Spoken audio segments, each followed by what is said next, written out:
Thanks for listening to the Tech Tools for Teachers podcast, where each week we talk about a free piece or two of technology that you can use in your classroom.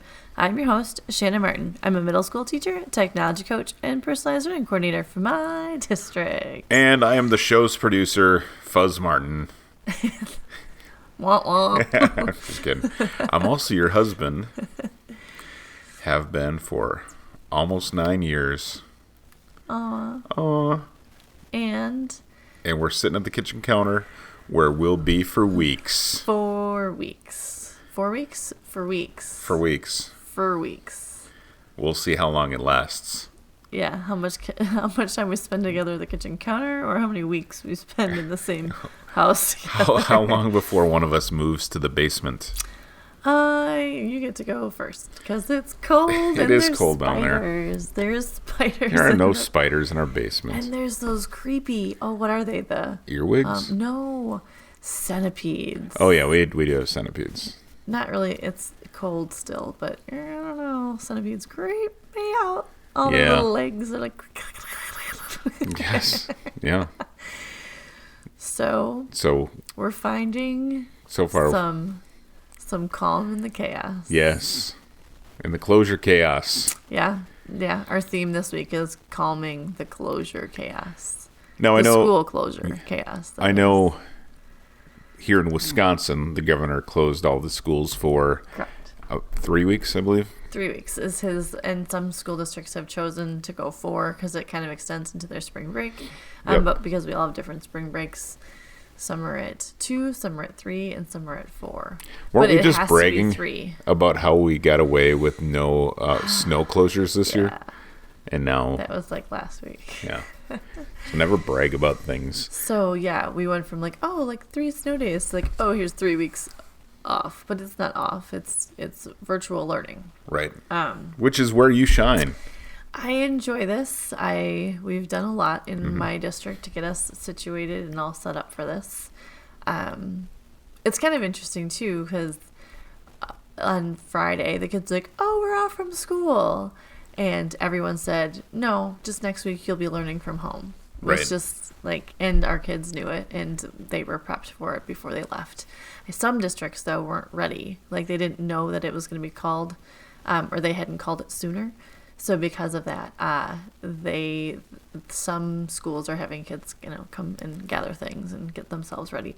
Right. But across the country now, and across the world, around the world, we're all going into this kind of learning from home virtual mode. So because of that, and I don't know if you can hear snoring dog in the background, but holy cow, is she sawing logs back there today? Yeah, she is.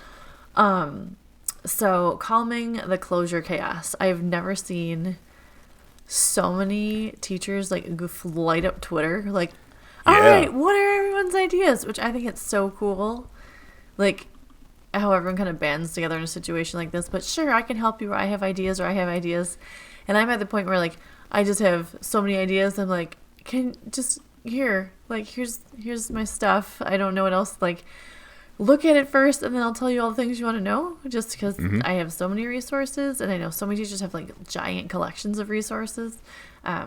So I'm moving beyond my usual resources, and today I am sharing a couple resources that other teachers have asked for help with. And they're fun ones that I haven't talked about before. So sure, I figured, great. I was hey, these are kind of cool and helpful, I think, to many. So that was what I was aiming for. But trying to calm the closure chaos.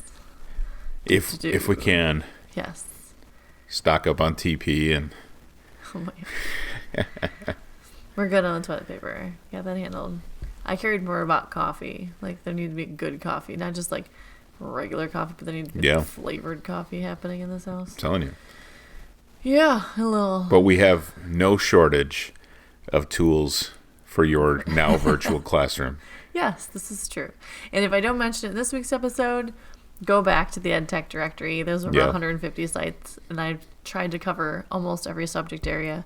So if you don't find it in this week's episode, go ahead. Go back in that EdTech directory or shoot me an email and be hey, I have an idea. I don't know what to do for this. And I would love to respond to that because there's so many things. So let's get started. So the first website is called openlibrary.org. Okay. So this is literally a virtual library. But what's cool is you don't have to have a library card, because I know some kids in some areas, and you have to be able to have your library card to be able to go online and even do virtual books or audiobooks. Mm-hmm. So this one allows you to not have to have a library card. Okay. Why are you laughing at me? Because be careful when you go in there, because I scrolled right away to a romance novel. Oh, of course. So it is stormy persuasion. So it's open library, and it's a library. So if you go through any library, there's all kinds of books. Oh yeah, no, for sure. Yeah. So clearly you just didn't go to this. I just scrolled down. It happened to be on the. So they have books like to sponsor at the top. So then there's classics that they have in there, books that we love. So like Harry Potter, Ender's Game, recently returned. So they get checked out like they would in a regular library. So they may have 4 or 5 licenses for a book. Sure. So they get checked out. So under your name. Yeah. Or your email. But then once they return it, then you can borrow that book. Right. And so, yes, they have a romance. But then they have a whole kids section. And it's not just and they have like Dean Koontz, and they have good authors, Tom Clancy. So they have in the kids section, I thought was cool, they have picture books, so you can borrow like a regular picture book. Like they have Tangled in here, and Curious George and Thomas the Tank Engine. So you can check out one of these books, and then once you borrow the book, you read it, and you click the button, it turns pages and everything. So you can do it on a tablet or a computer, but it's reading a virtual book, which I thought was cool. And then they have Hercules, they have Swindle. So they have they have a pretty large collection of books that you can pick from and check out. So if you have kiddos that maybe don't have access to the library or don't have a library card offhand, and if we're working remotely, you even have graphic novels in here. That way these kids have access to books and can do just reading on their computers. Yeah. They can respond if they're doing responses for you, or if they just need free read books and maybe they don't have a lot in their house, or they've read every book in their house and they want some other options. It's pretty cool that you can just use this site and have your books all on your computer or your tablet, which is pretty cool.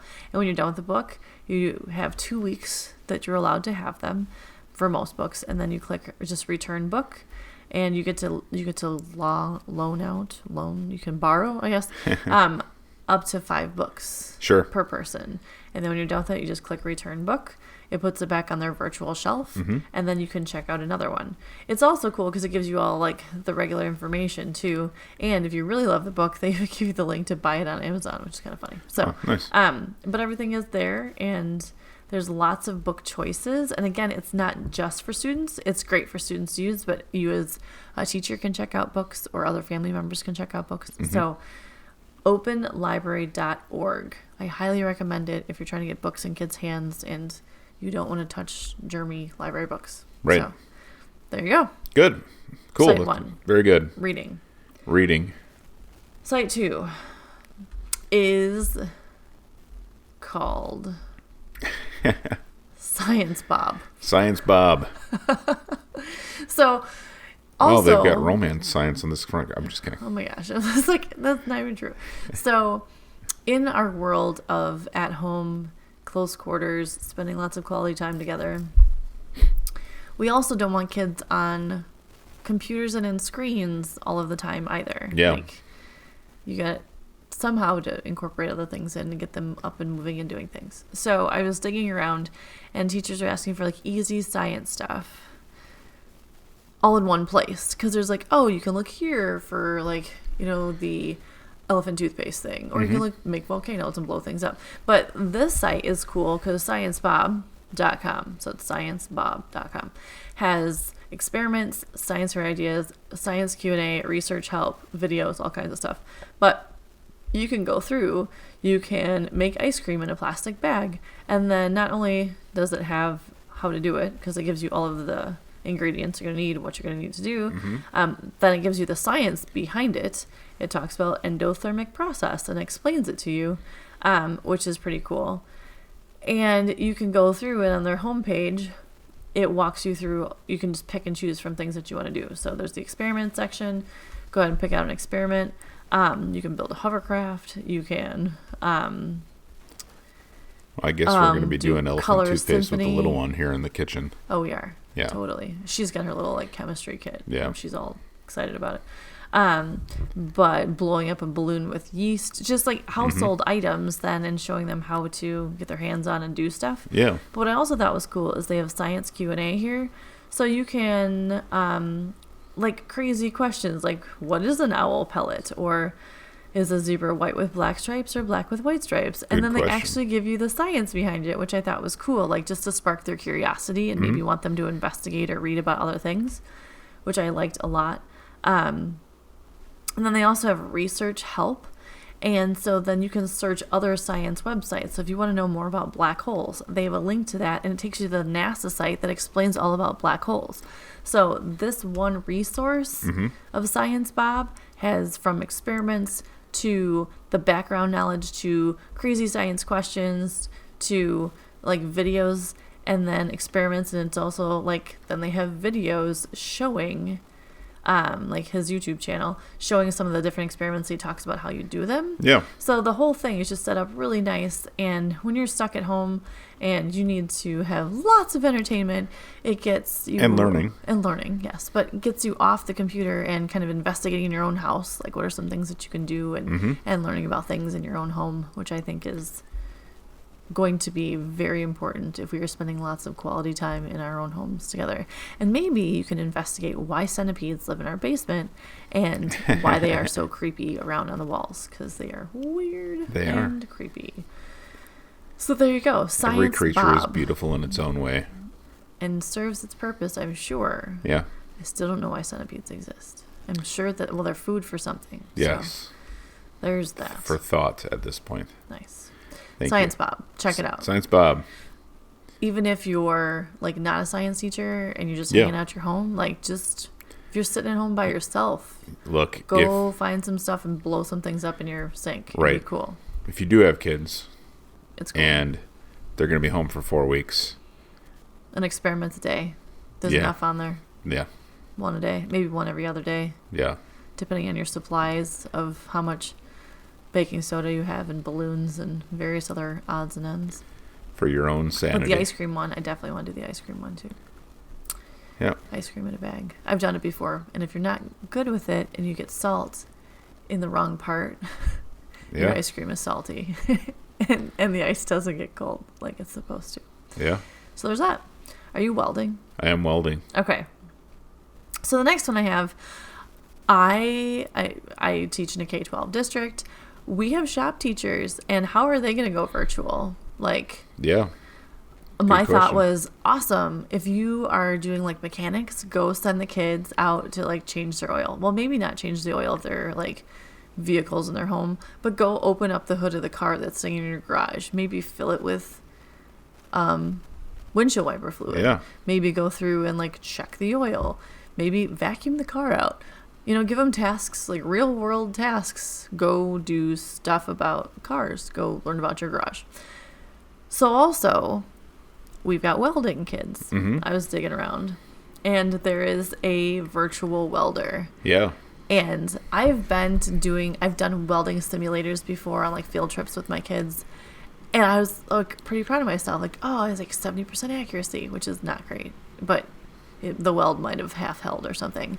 But this virtual welding game, it's called welding like dash game dot firebaseapp.com, which is really long. So go to the link on the website. Yeah, go to the link on the website. It's smartandwi.com. And it's a welding game, and literally you're just making beads, but you have to do it in a straight line, and it scores you out with if you can do it straight and within 30 seconds and at the right pace the whole time. Mm-hmm. And so if nothing else, they can practice their pacing for making welding beads. And it's not easy. No, it's not. Though I just did score 18,870 points. So. I think it would be helpful if you had a mouse and not. I agree. Not trackpad. The trackpad. Yeah, I agree. Because both of us on our Macs, like trying to trackpad, yeah. it goes like, blah, blah, blah, and then it like. Yeah, and you kind of gotta like pick your finger up or something. Yeah, so you have to finesse it. Right. To like make it a really strong weld, but if It'd be even nicer if you had a stylus. Yeah, but that's kind of cheating. I mean, well, I guess it's not in real life. I mean, you're real life probably you're gonna be holding closer to a stylus, right? Well, it's a little heavier than a stylus, but anyway, virtual welding. But a stylus welding is heavier than your finger on the trackpad. Also true, and you're also not like pushing two buttons, like holding it yes. and moving it at the same Correct. time. Anyway, virtual welding. So I know it's a tricky place to be in because we're trying to like teach from home. Yeah. Life skills. You got high school kids welding, which is super cool. I think welding is fun. I'm terrified of it. We have a robotic welder, and even that, I can run the robot. The welding part, I'm like, nope, someone else is doing it. There's there's gas and a flame, and I'm not touching it. Yep. But at least you can throw them on for a little bit here and there. It'd be kind of fun and see how accurate they actually are, and write about it, or talk about it, have a video discussion or something, how this is totally not what they actually do in class, but it's life skills and kind of fun. And if you're, again, sitting around at home, and you want to challenge a buddy, maybe you're not going to play GeoGuessr today, right. but you are going to do virtual welder, and you are going to weld. And whoever is the best scorer doesn't have to do dishes that day. Oh, that's a good call. I think that we can start making some in-house challenges with the virtual welder. Yeah. See, we can hang out in the house for a month and only go out for... Don't you have to go out for gas and groceries? No. Because the gas isn't going to be used. So there's that. There is that. Our last site is through Discovery Education. Yes. And it is discoveryeducation.com/community/virtual-field-trips/virtual field trips. If you are stuck at home, travel the world, or travel places without leaving your living room. Super or cool. kitchen. Yep. Or kitchen table or countertop or wherever it may be. These are really cool. So no permission slips required. I love their little these virtual events are educators take students on amazing places and give them remarkable experiences without ever leaving the classroom or your kitchen table or your living room couch. Right. Or your basement that has creepy bugs in it. I don't know, but it's cool. So what you can do is you scroll down a little bit into the page and it says filter by, because holy cow, there's a lot of topics from health and wellness to tech and manufacturing, so you can virtual weld and then go on a field trip, sports, science, financial literacy, which to me, if it's not in your everyday curriculum, great time to throw that in. Yeah, that'd be great. Finances, it's kind of, very relevant right now. Community engagement, literacy. So you pick one of your topics. They have agriculture. I just chose literacy. Go through. You can find various different field trips to go on. They have Shakespeare 400 for Shakespeare's 400th birthday. They have John Deere careers. They have all kinds of stuff. You pick your topic. Girls Get STEM. Click on it, the little picture, and then it'll lead to different. It kind of takes you to different sites. But then there's a video that goes with it, and then there's a companion teacher guide that goes with it, and then there's also student activities for some of them. So you can walk through the videos, and each one's set up slightly differently, where there's the teacher companion guide for all of them, where you then have curriculum. So if you're going to throw one of these into, say, a Google Classroom or some other LMS that your school is using, you can put the video in, and then you can have a video chat with your students about what they got from the field trip, or you can do a writing piece, or just have them videotape themselves responding, or even, if you're showing them something that they could connect to their home, then go tell us about what you found in your house that is the same. There's a lot of options. What's cool is one of them I dug into, and my kids, I've actually had kids do once or twice before. They have a sports related one, and it's based on football. Okay. And Madden created the football videos for it. Oh, cool. Yeah. So then they're like, oh, it's like Madden, and I'm learning about football, but it's like science, and I'm like learning about stuff. So, and they talk about offense and defense. And it's kind of like a choose your own adventure. Yeah. Just so many options that if you can't get out of the space you're in, then you're bringing the space that you're in to you, which is pretty cool. So there's lots of options with virtual field trips and connecting what you're doing to the rest of the world. Sure. So great. Virtual field trips. If you can't leave your living room, then bring your living room to the world. No. No, please don't. No. It's not good for the world to have your... But yeah, so I know everyone's kind of stuck in this place that we've never been in before. Like we've had snow days and we've had, things where you have to stay inside, but I don't think it's never been worldwide like it is. And I know we have listeners all around the world. So I think a lot of people, we're all kind of in the same boat or place or living room or home, not in the same home, but we're all in our homes. We are. So hopefully you're finding some calm before this calmingness now that we have all been closed down and finding virtual and educational sources. Yes. And again, we only talk about 4 things today, but the EdTech directory has tons of things. Yeah, if you're looking, if you got some time on your hands and you just want to go in there and look around, you can listen to the different episodes that the show's been featured on, or that the tech has been featured on, and even if you have, and my always thing too is share it with others. If you know a teacher is struggling, or hey, like art teachers, like I have stuff in there for art teachers, like Google Arts and Culture and Draw.io, and then there's a lot of things like you can pick and choose episodes that are themed and share them with staff as well. Right. Because we're all trying to help and support each other and change it up, because after a week of virtual learning, the second week of virtual learning, it's going to need to be different than the first week. Yeah. And the third week is going to need to be different than the second week, because you got to keep them engaged. all of us are going to be climbing the trees that are in our backyards. So there's that. Yes. Cool.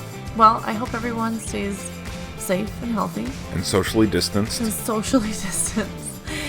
Thanks for tuning in. This has been the Tech Tools for Teachers podcast. If you ever have any questions, you can find me on Twitter @SmartNWI. And if you ever want to get any more information and the links to the technology discussed in this episode, you can visit smartnwi.com or visit us on Facebook. New episodes each week. Thanks for listening. Go educate and innovate. The ideas and opinions expressed on this podcast and the Smart NWI website are those of the author, Shanna Martin, and not of her employer. Prior to using any of the technologies discussed on this podcast, please consult with your employer regulations. This podcast offers no guarantee that these tools will work for you as described, but we sure hope they do. Have a great week.